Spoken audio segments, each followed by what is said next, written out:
అందరికీ నమస్కారం. వేమన పద్యామృత కార్యక్రమానికి స్వాగతం. ఈరోజు మరొక ఆణిముత్యం లాంటి పద్యం గురించి చెప్పుకుందాం. అనగననగరాగమతిశయిల్లుచునుండు తినగ తినగ వేము తీయనుండు సాధనమున పనులు సమకూరు ధరలోన విశ్వదాభిరామ వినురవేమ. అనగననగ రాగము అంటే పాడగా పాడగా అది మంచి రాగంగా మారుతుంది. కూని రాగాలు తీయగా తీయగా ఒక మంచి గాయకుడిగా మారడానికి అవకాశం ఉంటుంది. తినగ తినగ వేము తీయనుండు, వేపాకు చేదుగా ఉంటుంది, అది తినగా తినగా తినగా అది కూడా కొన్నాళ్లకు తీయనగా మారిపోతుంది, తీయన అవుతుంది.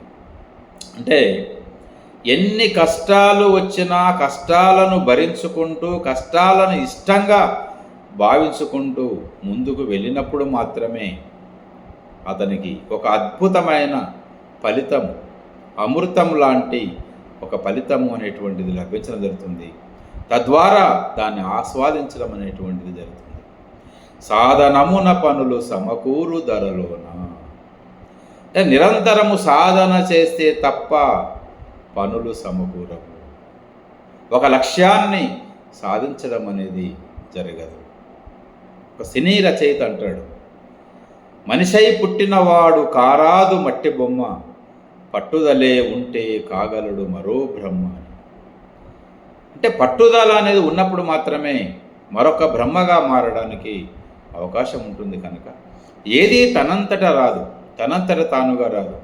ఎంతో కష్టపడితే తప్ప ఫలితము లభించడం అనేది సాధ్యం కాదు. కాబట్టి వేమన ఒక అద్భుతమైనటువంటి ఒక మోటివేషనల్ స్పీకర్ లాగా ఆయన ఒక అద్భుతమైనటువంటి పద్యం.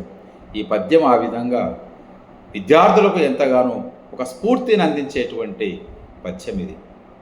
ఇవాళ చాలామంది విద్యార్థులు ఒక 10th ఇంటర్మీడియట్లోనో ఫెయిల్ అయినంత మాత్రాన ఇక మా బతుకు అయిపోయింది, మా జీవితం అయిపోయిందని కొంతమంది ఏకంగా ఆత్మహత్యకు పాల్పడుతుంటారు.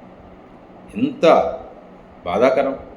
అంటే ఒక ఇంటర్మీడియట్ జీవితం కాదు కదా, జీవితంలో ఒక భాగమే కదా.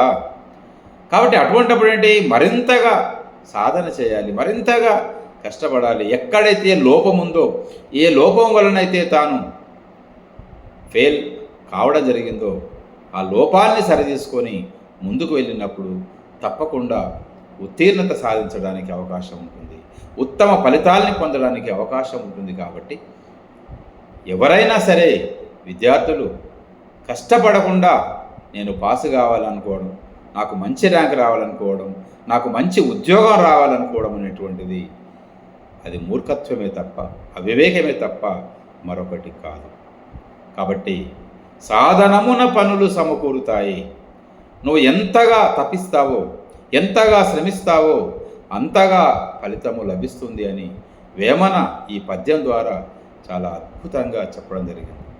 అనగననగరాగమతిశయిల్లుచునుండు తినగ తినగ వేము తీయనుండు సాధనమున పనులు సమకూరు ధరలోన విశ్వదాభిరామ వినురవే. కాబట్టి ముఖ్యంగా విద్యార్థులు, పోటీ పరీక్షలకు ప్రిపేర్ అయ్యేటువంటి అభ్యర్థులు సైతం, ఇవాళ చాలామంది అభ్యర్థులు ఏమనుకుంటారంటే మా కోటాలో ఒకటే పోస్ట్ ఉంది, లేదా మొత్తం 10 పోస్టులే ఉన్నాయి, లేదా 100 పోస్టులే ఉన్నాయి, ప్రిపేర్ అయ్యేది 1000 మంది పోటీ పడుతున్నారు, లక్షల మంది పోటీ పడుతున్నారు అని అనుకొని అసలు అప్లై చేయకుండా దరఖాస్తు చేయకపోవడం ఒకటి, దరఖాస్తు చేసినా చదవకపోవడం ఇంకొకటి, ఇలాంటి బలహీనతల్ని, లోపాలని కలిగి ఉంటారు. ఇది దుర్బలత్వం.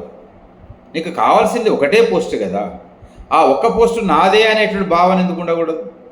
కాబట్టి శ్రమించాలి. నువ్వు ఎంతగా తప్పిస్తున్నావు, ఎంతగా నువ్వు నేను ఒక ఉద్యోగం పొందాలి అనేటువంటి తపన నీకు ఎంతగా ఉంటుందో అంతకన్నా 100 రెట్లు నువ్వు శ్రమించినప్పుడు మాత్రమే నీకు ఆ ఫలితం అనేటువంటిది లభిస్తుంది. అంటే ఒక సుదూర ప్రాంతంలో ఎక్కడో ఉన్నత స్థాయిలో ఉన్నటువంటి ఆ లక్ష్యాన్ని చేరుకోవడానికి సాధ్యమవుతుంది. ఎన్నో అపజయాలని ఎదుర్కొన్నప్పటికీ కూడా మళ్ళీ ఆ అపజయాలనే మెట్లుగా సోపానాలుగా చేసుకొని ఆ అపజయాల సోపానాలను ఎక్కుకుంటూ చివరిగా విజయం అనేటువంటి లక్ష్యాన్ని చేరుకోవాలి అని వేమన ఈ పద్యం ద్వారా చాలా చక్కగా చెప్పడం జరిగింది. ఇది విద్యార్థులకు, ఇవాళ పోటీ పరీక్షలకు ప్రిపేర్ అయ్యేటువంటి అభ్యర్థులకు, అదేవిధంగా జీవితంలో ఏ పని చేయాలన్నా అటువంటి ఆలోచన కలిగినటువంటి ఉన్నతమైన లక్ష్యాల్ని చేరుకోవాలి అని భావించేటువంటి ప్రతి ఒక్కరికి కూడా ఈ పద్యం ఎంతగానో దోహదపడుతుంది. ఒక మంచి ఉత్ప్రేరకంగా ఇది పనిచేస్తుంది. కాబట్టి తల్లిదండ్రులు, ఉపాధ్యాయులు ఇలాంటి పద్యాలను విద్యార్థుల చేత, పిల్లల చేత చదివించాల్సిన అవసరం ఎంతైనా ఉంది. అప్పుడే వారు మరింతగా వారి రంగాలలో రాణించడానికి అవకాశం ఉంది. ధన్యవాదాలు.